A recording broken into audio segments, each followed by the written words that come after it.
ሰዎች ብዙ ጊዜ ቅቤን ወይኔ ቅቤ ምን ሊያደርጉት ይሆን ሰዎች ብዙ ጊዜ ቅቤን ምን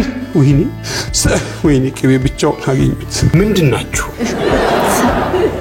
አይ ነው ሰዎች ናችሁ ምን አይነት ሰው ናችሁ መላጣ ለሚለው ቃል ቤት የሚመታ ቃል ጥራ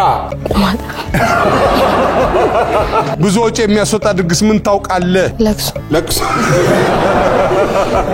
ለቅሶ ዲያላየች ካተሪንግ እኮ ነው ለቅሶ ባሁኑ ሰዓት የሞተ ተጎዳ የተባለው ተረት እኮ ተደረሰ እኮ አፈር ካለበሱ በኋላ መጥተው የሚበሉት ነገር ሌላው ዓለም ከኢትዮጵያ በምንድን ነው የሚለየው በኢኮኖሚ ማለት እኛም በልጣቸዋለን ወይስ እነሱ ይበልጡናል ማን አወቀ ይሄን እኔ አላውቅም እኔ ኢትዮጵያ ሀብታም እንደሆነች ነው ማውቀው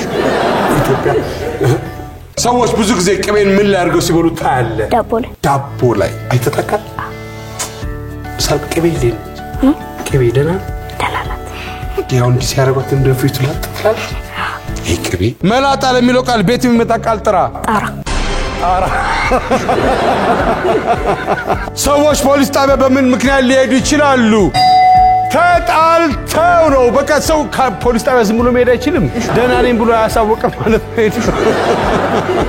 ብዙ ወጪ የሚያስወጣ ድግስ ምን ታውቃለህ ቤቢ ሻወርን አርቲስቶች ይሸውሯት ቤቢ ሻወርን ቆንጆ አድርገው ነው የሚሸውሯት